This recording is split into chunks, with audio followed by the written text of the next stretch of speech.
조합제TV 시청자 여러분 안녕하십니까. 2019년 6월 2일 일요일 오후 4시입니다. 이 정치적 격변기, 그리고 선동 언론, 그리고 이상한 정치인, 이상한 법률가들이 모여 사는 동네에서는 이상한 일이 벌어집니다.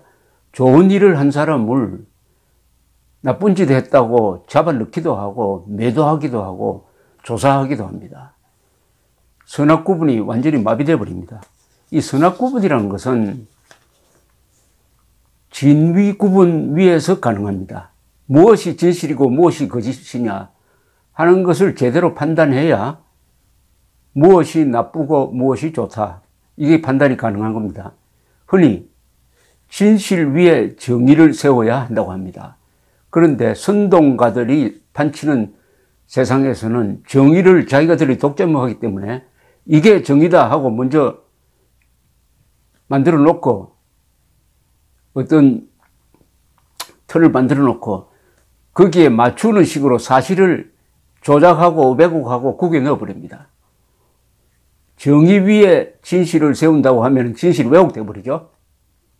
진실 위에 정의를 세워야 합니다.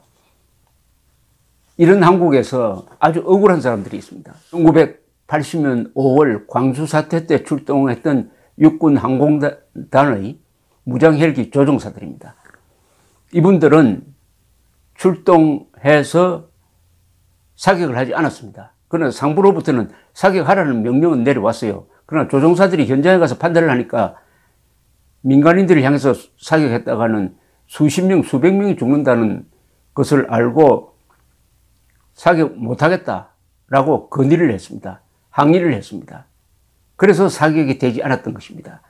만약 북한식으로 또는 소련식으로 쏴했을 때 불복하지 않고 쏴버렸으면 아마 광주 시민 수백 명이 더 죽었을 것입니다.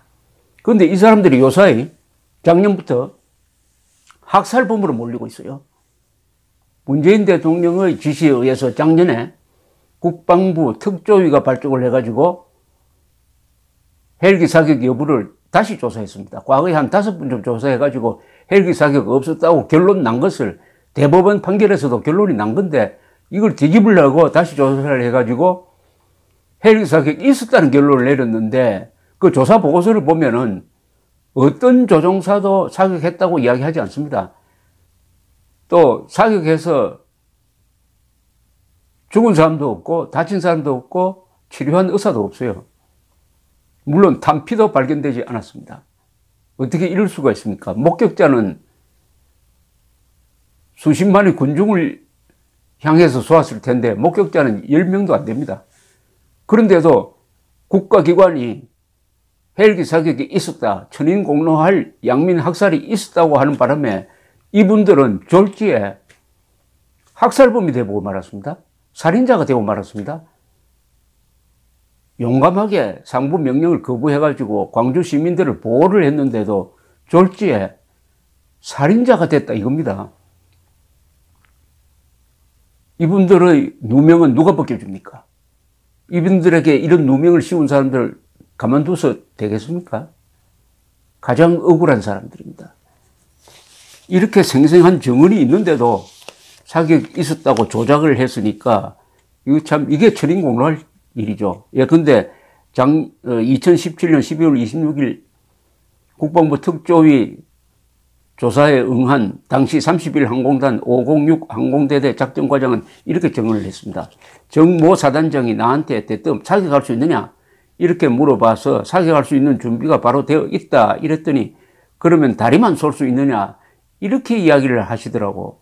나는 그게 무슨 소린지 몰랐어요. 그래서 그렇게는 못 쏩니다. 한 번 당기면 2,000발이 나갑니다. 꽉 당기면 4,000발 나갑니다.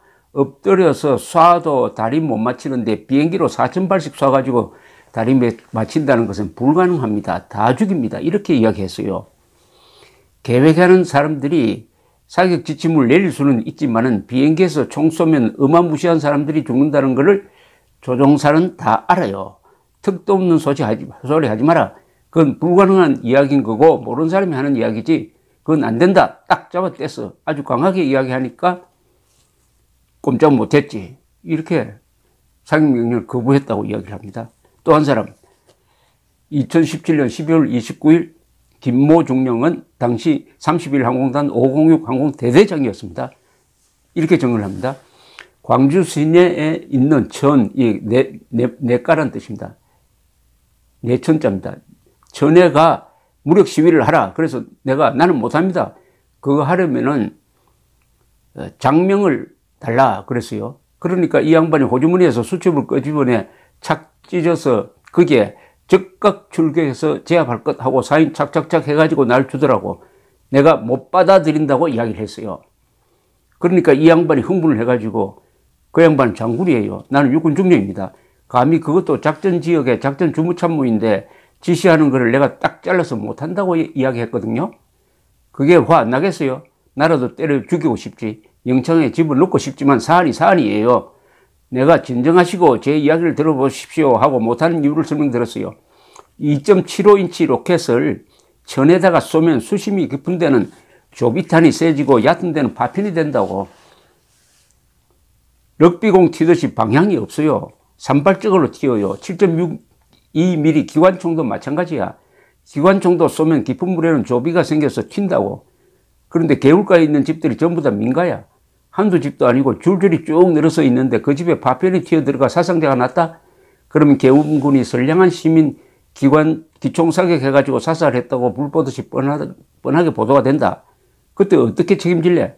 그러니까 이거는 고정하고 하지 맙시다. 이렇게 이야기를 해서 끝냈다는 겁니다. 얼마나 용감한 조종사들입니까? 그런 정언이 여기 줄줄이 있습니다. 줄줄이. 이런 사람들을 지금 헬기 사격 범인으로 몰아가지고 앞으로 어떻게 하겠다는 겁니까? 그러면 훈장받아야 할 사람들이 엉터리 국방부 조사에 의해서 언젠가는 이 사람들이 기소돼가지고 장기형 산다든지 무기형을 살면 어떻게 되죠? 그 전에 빨리 바로잡아야 됩니다. 누가 바로잡아야 되느냐? 광주 시민들이 들고 일어나야 합니다. 한번 생각해 보십시오. 5월 21일 맑은 5월에 대낮에 하늘에서 수십만의 시위 군중을 향해서 사격을 했다? 그러면 수천 발, 수만 발의 총탄이 쏟아졌을 것입니다. 그러면 수백 명이 죽었겠죠? 또는 다쳤겠죠? 그리고 무엇보다도 그 발칸포 쏘는 거 한번 보셨잖아요. 드르륵 하면서 나가는 어마무시한 그 사격 장면을 본 사람이 수십만 명 돼야 될 거 아닙니까? 그런데 기껏 아무리 조사를 해도 10여 명밖에 나오지 않습니다. 이런 수가 있습니까? 10여 명. 비행기가 하늘에서 사격 안 하고 그럼 땅속에서 몰래 사격을 했습니까? 광주 시민들이 들고 일어나서 이런 역사 왜곡은 안 된다. 이것은 광주 시민들에 대한 흠집내기다. 이 용감한 조종사들을 광주 시민들이 보호하고 표창해야 한다는 이런 운동이 광주에서 일어나야 된다고 저는 생각을 합니다. 또 억울한 사람이 있죠. 세월호. 요새 세월호가 갑자기 언급되는 것은 저기 부다페스트 다뉴브 강에서 유람선이 충돌로 전복되면서 불행한 일이 있고 그것을 지금 인양하고 구조하고 하는 그 일들이 벌어지니까 사람들이 2014년 4월 16일에 있었던 세월호를 다시 연상하게 됩니다. 그때 세월호가 연속 변침으로 갑자기 기울어진 것은 화물을 너무 많이 싣고 평형수를 빼고 해서 구조적으로 불안정한 배가 보통 때는 정상적으로 변침할 수 있는데 연속 변침 10도, 5도, 15도 플러스 10도를 변침을 하니까 갑자기 자체의 불안정성으로 해가지고 배가 넘어졌습니다. 그때 선장과 선원들은 제일 먼저 도망가고 말았습니다. 30분 만에 도착한 해경 경비정 1, 2, 3정이 기울어가는 배에서 뛰어내리는 사람을 중심으로 172명을 구하는 데 결정적 역할을 했습니다. 그런데 김경일 1, 2, 3정의 김경일 정장은 업무상 과실치사 혐의로 징역 3년을 살고 최근에 나왔습니다. 이분도 정상적인 국가에서는 훈장을 받아야 할 사람인데 선동 언론 그리고 검사, 판사, 정치인들이 합세한 어떤 마녀사냥적 분위기에서 징역 3년, 세계 역사상, 인류 역사상 문명국가에서 분란대 또는 재난이 난데 출동한 사람이 업무상 과실치사로 감옥에 간 예는 없습니다. 이 김경일 정장으로 대표되는 해경 구조대 그리고 광주 출동 조종사들의 명예를 우리 국민들이 회복시켜 줘야 합니다. 한국과 헝가리 당국이 다뉴브강 유람선 침몰 사고 현장 수색을 위해 사고 지점에, 즉 배가 지금 가라앉아 있는 곳에 수중 드론을 투입하려고 했지만 유속이 너무 빨라가지고 실패했다고 합니다. 그러니까 드론을 넣기도 힘들 정도니까 잠수부가 내려가서 실종자 수색 또는 시신 인양을 하는 것은 아직 엄두도 내지 못한다는 거죠. 정부 합동 신속 대응팀의 현장 지휘관인 송순건 육군대령, 주 헝가리 대사관 근무자는 오늘 브리핑에서 오스트리아와 체코, 노르웨이에서 소나와 수중 드론을 가져왔는데 수중 드론은 유속이 너무 빨라서 투입에 실패했다 이렇게 설명을 했습니다. 그러면서 어떤 점에서는 세월호 침몰 현장인 진도 맹골 수도보다도 이곳 유속이 더 빨라가지고 아주 어려운 상황이다. 왜냐하면 세월호 당시 투입되었던 군경 요원들 이야기를 들어보면은 서해는 밀물과 썰물이 있어 썰물 때 물이 빠져나가면 유속이나 수위가 낮아지는데 이곳은 강이라서 유속과 수위가 일정하다고 하면서 바다는 투명한데 이곳은 수심이 더 낮고 비가 많이 내려 시계가 거의 제로에 가깝다. 이렇게 어려운 상황을 이야기했습니다. 그러나 또 세월호 때 더 불리한 상황도 있죠. 이분은 뭐 자신에게 유리한 이야기만 하고 있는 것 같은 느낌도 듭니다. 그러나 어쨌든 한국 언론이 세월호 때 그렇게 잔인할 정도로 해경의 초동 대응을 비판하던 데 비하면은 이번에는 상당히 너그럽게 보도를 하는 게 아주 특징입니다. 그 이유가 뭔지 좀 궁금하기도 하고 사실은 이렇게 너그럽게 보도하는 게 맞아요. 그렇다면은 세월호 때 얼마나 한국 언론이 해경 그리고 박근혜 대통령을 무리하게 비판했는지 이제 한번 반성할 때도 된 것이라고 생각을 합니다. 예컨대 2년 전 10월입니다. 문재인 대통령 정권 출범 직후입니다. 인천 영흥도 해상에서 있었던 낚시배 충돌 전복 사고로 13명이 죽었습니다. 당시에 해경 구조선이 도착한 것은 37분 뒤였습니다. 세월호의 경우에 해경 구조선은 42분 만에 도착을 했습니다. 거의 비슷하죠. 그런데 현장까지의 거리를 치면은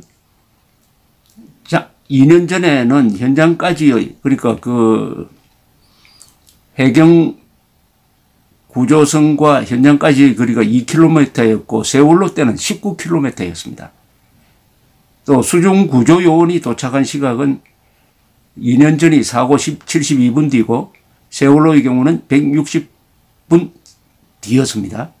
그런데 당시에 세월호는 어마어마한 악조건을 갖고 있었습니다. 왜냐하면은 해경 입장에서 그랬습니다. 선장들과 선원들이 제일 먼저 피신하고 말았습니다. 그러니까 선내에서 구조 작업을 도울 사람이 없었어요. 그리고 최초에 도착한 김경일 정장, 1, 2, 3정 김경일 정장이 지휘하는 소형 경비장이 현장에 도착한 것이 9시 30분인데 그때는 이미 세월호가 절벽처럼 기울어지고 있었습니다. 언제 꽝 하고 넘어질지 모르는 상황에서 바로 그 그늘 밑에서 구조를 해야 했습니다. 그러니까 구조용 단정을 내려가지고 세월호 선척에 붙여 사람을 태우기 시작한 것은 9시 38분이었고 배가 전복된 것은 10시 17분이었으니까 실질적으로는 약 40분 정도의 구조 시간밖에 없었습니다. 40분입니다. 더구나 선체가 넘어가고 있었어요. 그래도 170여 명을 구했습니다. 이 해경의 노력으로. 그 뒤에 의선도 달려오고 해가지고 해경이 뭐 절대적으로 많은 170명 중에 한 100명은 해경이 구한 겁니다. 그러면은 이 사람들이 상을 받아야 되느냐 아니면은 감옥에 가야 되느냐. 감옥에 갔습니다. 김경일 정장은 170명을 살리는데 결정적 역할을 하고도 업무상 과실치사상 해가지고 감옥에 가서 이 사람이 징역 3년을 살고 나왔습니다. 최근에 나왔어요. 저는 한국에서 가장 억울한 사람이 김경일 정장이라고 생각을 합니다. 지금 다뉴브 강에서 이루어지고 있는 현상을 한번 보십시오. 그때 구조선이 왔습니까? 오지도 않았잖아요. 강인데 구조선이 어떻게 보면 더 빨리 올 수도 있었습니다. 오지도 않았어요. 지금까지도 사흘이 지났는데도 잠수부가 내려가지도 않고 있습니다. 그런데 우리 언론은 헝가리 정부 왜 이렇게 늦장하느냐고 비판을 하지 않아요. 2014년에는 왜 그렇게 잔인하게 했습니까? 왜 그렇게 잔인하게 해경을 두들겼습니까? 박근혜 대통령도 언론의 잔인한 보도를 이기지 못하고 해경이 잘못했다 손들어버리고 해경 해체라는 결정적 실수를 했고 이게 박근혜 대통령의 몰락의 한 단초가 되었습니다. 그 시점에서 저는 해경을 옹호하고 박근혜 대통령의 해경 해체를 비판했던 적이 아주 기억이 생생합니다. 기억을 되돌려서 제가 한번 기록을 찾아봤어요. 2014년 5월 25일, 즉 4월 16일 해경 세월호가 침몰한 39일 뒤입니다. 뒤에 제가 전화로 1, 2, 3정 김경일 정장과 전화 인터뷰를 한 적이 있습니다. 이때 김경일 정장은 언론으로부터 호된 비판을 받고 있을 때였습니다. 제가 이렇게 물었어요. 그날 출동 상황을 좀 설명해 주십시오 했더니 김경일 정장이 이렇게 설명을 했습니다. 4월 16일 오전 8시 57분에서 58분 사이에 목포 해경 상황실장으로부터 긴급 구조 명령을 받았습니다. 수백 명이 탄 배가 전복되고 있다고 했습니다. 우리는 다른 임무를 띠고 세월호 침몰 현장에서 13.7헬이 떨어져 있었는데 즉시 엔진을 전속으로 돌리면서 현장으로 달려갔습니다. 이게 아주 행물이었습니다. 왜냐하면은 이 구출된 사람에게는 이 다른 임무를 띠고 영해 수호 임무를 띠고 멀리 가고 있었는데 바로 연락을 받았던 것입니다. 요행이 가까운 데 있었어요. 13쯤에. 그래서 전속으로 가서 30분 만에 9시 30분에 세월호에서 1헬이 떨어진 해상에 도착을 했습니다. 그리고 35분에 단정 고무보트입니다. 고무보트를 내리고 37분에 선미 쪽으로 출동을 시켰습니다. 지금 김경일 정장의 설명입니다. 그리고 9시 45분부터 사람들이 바다로 뛰어내리는 것을 건져 올리기 시작을 했습니다. 그때 이미 배는 70도 이상 기울었습니다. 선내 진입도 시도했습니다. 선내에 자꾸 안 들어갔다고 그러는데 선내에 들어가려는 노력을 했습니다. 배에 승선을 해서 그 기울어져가는 기울어져가는 속에서도 기어 올라가서 구출하려는 노력을 해경이 했다는 것을 지금 언론이 보도를 하지 않아요. 했습니다. 그 상황에 대해서 김경일 정장은 이경사라는 분이 바로 배에 뛰어 올라갔다고 설명을 했습니다. 이게 사실입니다. 또 그러니까 이경사는 어떤 활동을 했느냐. 9시 44분경 지금 배가 막 기울고 있습니다. 좌현 선미로부터 3분의 1 지점 현측에 그러니까 바다 측면에 올라서나 선실 쪽으로 진입하는 입구가 가까이 없고 내부 구조물까지의 거리는 3m 이상인데 경사가 60도 이상으로 올라갈 수가 없었습니다. 구명벌을 발로 차서 두 개를 바다로 던졌습니다. 9시 48분경 1, 2, 3정이 선수에 접안하였을 때 승객들이 조타실로부터 호스를 이용해가지고 탈출하기 시작했습니다. 이들은 나중에 선원들로 밝혀졌습니다. 그러나 자기가 선원들이라고 하지 않으니까 전혀 도움을 받지 못했습니다. 이 선장하고 선원들이 비겁하게 먼저 탈출을 하면서 자기들이 선장 선원이라는 이야기를 하지 않고 전혀 해경에 도움을 주지 않았습니다. 그러니까 해경은 배 안에 있는 정보를 전혀 알 수 없었고 선장 선원으로부터 도움을 받지 못했습니다. 그런 중에서도 배가 넘어가는 속에서 최선을 다해서 구조 작업을 했던 것입니다. 김경일 정장은 이어서 저에게 이렇게 이야기했습니다. 9시 50분 세월호가 너무 기울어 1, 2, 3정을 빼기 직전까지 박경장을 시켜서 조타실에 한 번 더 올라가라고 했는데 로프를 잡고 조타실의 입구 쪽으로 들어가기는 했으나 선체는 이미 80도까지 기울었고 조타실의 경사가 심해서 더 이상 오르지 못하고 미끄러져 내려왔습니다. 최선을 다한 겁니다. 당시 해경 자료에 의하면 박경장은 1, 2, 3정이 세월호 선수의 컨테이너 등의 충격 위험으로 이탈하자 승객 1인과 함께 바다로 뛰어내려 1, 2, 3정의 관무보트에 구조되었다고 썼습니다. 이 해경도 같이 탈출하지 않을 수 없을 만큼 배가 이미 기울었다 이거죠. 그런데 승객과 같이 뛰어내려서 그 사람을 구했다 이렇게 되어 있습니다.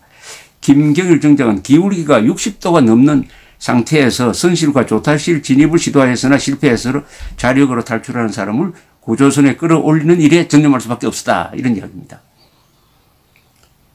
그는 선내에 올라가 구조 작업을 할 수 있는 시간대는 고작 20 내지 30분 정도밖에 없었다는 겁니다. 박근혜 대통령이 해경의 구조는 실패했다고 잔정한 데 대해서 그는 이렇게 섭섭하게 말했습니다. 우리는 최선을 다했습니다. 잘못이 없습니다. 특수장비가 없는 100톤짜리 경비장이 할 수 있는 일은 다 했습니다. 특공대원을 태운 큰 배가 왔으면 달랐을 수도 있습니다. 60도가 넘었고 계속 기우는 배 속으로 들어가서 구조를 하는 것은 불가능했습니다. 바다로 뛰어들거나 선실 바깥으로 나온 이들을 중심으로 구조한 것이 옳았습니다. 우리는 세월호로 달려오면서 승객들이 바다에 뛰어들어 표류하고 있거나 구명 재킷을 입고 퇴선 대기 상태일 것이라고 생각했는데 막상 도착해보니 조용해서 당황했습니다. 배가 전복하기 직전에 선미를 통해서 많이 탈출했습니다. 즉 1, 2, 3정 이거는 구조선이 아닙니다. 구조선이. 그냥 순찰하는 배입니다. 이분들이 구조 전문가도 아니에요.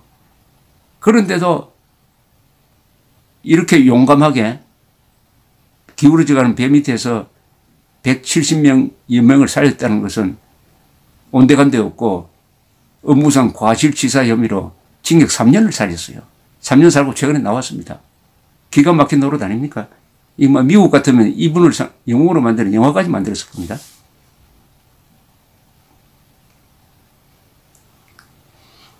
그는 이 김경일 정장은 언론이 자신의 말을 왜곡하여 전달하는데 상당히 불만이 많았습니다. 172명 중 80여 명만 구했다고 해경이 구조된 172명 중에 80여 명만 구했다고 비판하는 데 대해서는 이렇게 말했습니다.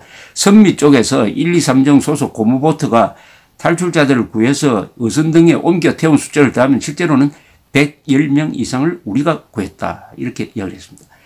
그는 또 동영상에 나오는 세월호가 완전히 침몰하기 직전에 선실 안에서 창을 깨려고 의자 같은 것으로 치는 장면은 현장에서는 볼 수가 없었다고 했습니다.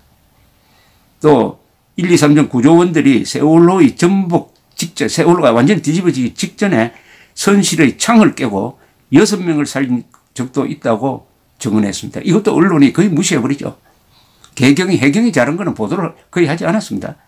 누군가가 조타실 밑에 사람이 있다 그래가지고 저희들이 다시 망치하고 손도끼를 가지고 들어가서 조타실 아래 3층인가 4층인가의 선실 창을 깨고 6명을 끌어냈는데 배가 넘어가고 있었습니다. 몇 명은 구조선으로 옮겨졌지만 몇 명은 바다로 뛰어들게 하여 구했습니다. 얼마나 용감한 겁니까? 그런데 무슨 일이 일어났습니까? 2015년 2월 11일 광주지방법원 형사 11부 부장판사 김정엽 씨는 이 해경 123 경비정장 김경일 정장, 경비정의 김경일 정장에게 업무상 과실치사 및 공문서 허위 작성 등의 죄를 적용해가지고 징역 4년형을 선고를 했습니다. 법정 구속했습니다. 그리고 2심에서는 징역 3년으로 내려갔다가 대법원이 확정돼가지고 이분이 3년을 살고 최근에 나왔습니다. 그런데 이 판결문을 읽어보면 말이죠. 이게 얼마나 무리한 징역살인인지를 알 수가 있습니다. 판결문에 이런 내용이 있습니다. 제가 한번 읽어드리겠습니다. 판결문. 피고인 김경일 정자입니다. 김경일 피고인은 승조원이 12명에 불과한 소형 경비정의 함장이었는 바 평소 피고인에게 부여된 임무와 실시된 훈련 내용에 비추어 볼 때 피고인이 세월호와 같은 대형 여객선 사고의 구조 작업을 총괄하는 현장 지휘관의 직책을 적절히 수행하기에는 어려움이 있었다. 그러니까 이분은 구조 요원이 아니었다는 이야기입니다. 피고인이 사고 현장에 도착한 시점에 이미 세월호가 복원력을 상실한 상태에서 빠른 속도로 전복되고 있었고 세월호의 선장과 선원들이 승객들의 퇴선 준비를 하지 아니하고 승객들을 유기한 채 세월호를 탈출하였기 때문에 승객들이 선내 대기 방송에 따라 대기하고 있는 사실을 몰랐던 피고인으로서는 짧은 시간 안에 승객들의 퇴선 유도를 위한 적절한 조치가 필요하다는 사실을 인식하고 그러한 조치를 이행해야만 했다. 세월호의 전복 사고 및 피해자들의 사망 또는 상해에 관한 주된 책임은 회사의 이윤을 추구하기 위하여 승객들의 생명과 안전을 도외시한 청해진 해운 임직원들과 자신들의 안위를 위하여 승객들을 저버린 세월호의 선원들에게 있다. 비록 피고인에게 승객들의 퇴선 유도를 위한 조치를 제대로 이행하지 않은 업무상 과실이 인정되지만은 피고인의 잘못은 구조작업을 수행함에 있어서 발생한 것이므로 위와 같은 청해진 해운의 임직원들과 세월호 선원들의 잘못에 비하면 무겁다고 할 수 없다. 피고인은 34년 동안 해경으로 일하였으며 이 사건 이전에 아무런 범죄 전력이 없고 처와 취업을 앞둔 2명의 자녀를 두고 있다. 그럼 무죄를 했었어야 될 거 아닙니까? 이렇게 설명하고도 징역 4년형을 때렸습니다. 그럴 수가 있습니까?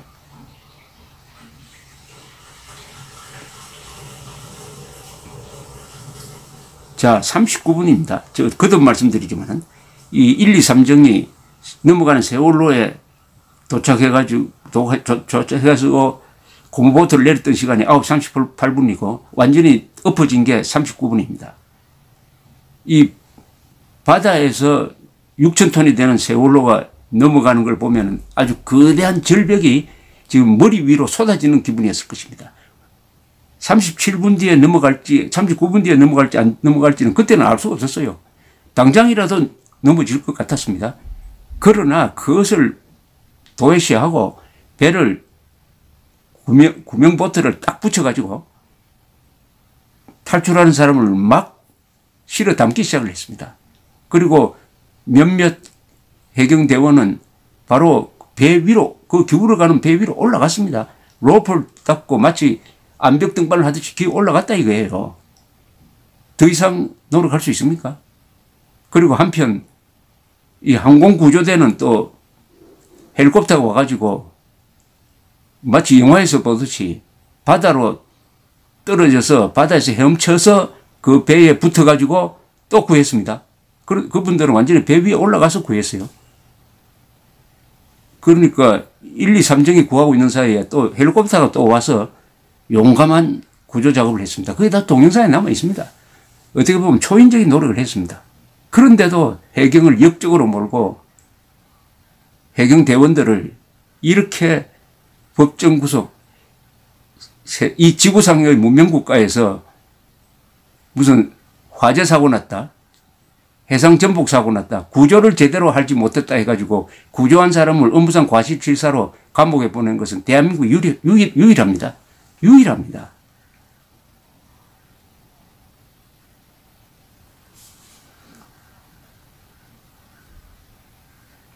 자, 그런데 이번 이야기를 다시 돌아가서 부다페스트에서 무슨 일이 일어났습니까? 큰 배에 부닥쳐가지고 유람선이 순식간에 뒤집어졌습니다. 순식간에 뒤집어져서 거기 타고 있던 30명 넘는 사람이 거의 바다로 쏟아져 내렸습니다. 그때 아무도 구명조끼를 입고 있지 않았습니다. 구명조끼 있으면 거의 대부분이 살았을 겁니다. 구명조끼 입지 않고 쏟아지니까 구명대 같은 것이 옆에 있으면 그걸 잡았던 사람, 구명조끼가 있었어요. 있었는데 입으라는 이야기를 하지 않았죠. 쏟아져 내렸을 때 요양이 떠있는 구명대 같은 것을 잡은 사람은 살았어요. 7명이 살았습니다. 확인된 사람은 7명이 죽었어요. 아직도 19명이 실종 상태입니다. 그 순간 어느 구조선도 오지 않았어요. 어느 구조선도. 바로 이 바다도 아닙니다. 바로 눈앞에서 벌어졌는데 어느 구조선도 달려오지 않았습니다. 그런데 우리 언론은 왜 이렇게 조용하게 보도를 하죠? 만약 이런 일이 한국에서 벌어졌으면 얼마나 억울한 사람을 많이 만들겠습니까? 이번 보도와 이번의 유람선 보도와 세월호 보도에서 무슨 차이가 있느냐?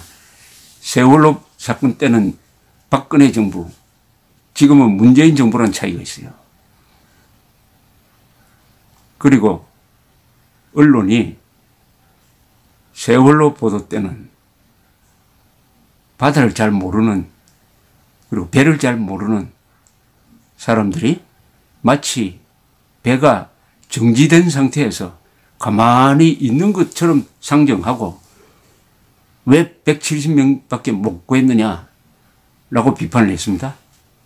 그리고 선장이 도망가지 않고 선장이 선 내에 남아가지고 최선의 노력을 다 한 것처럼 상정하면서 모든 책임을 그런 선장과 선원으로부터 전혀 도움을 받지 못했던 김경일 정장한테 뒤집어 씌워가지고 결국 징역 3년을 살렸습니다. 기자, 검사, 판사, 그리고 당시의 정치인들 다 함께 반성해야 되는 것 아닐까요? 감사합니다.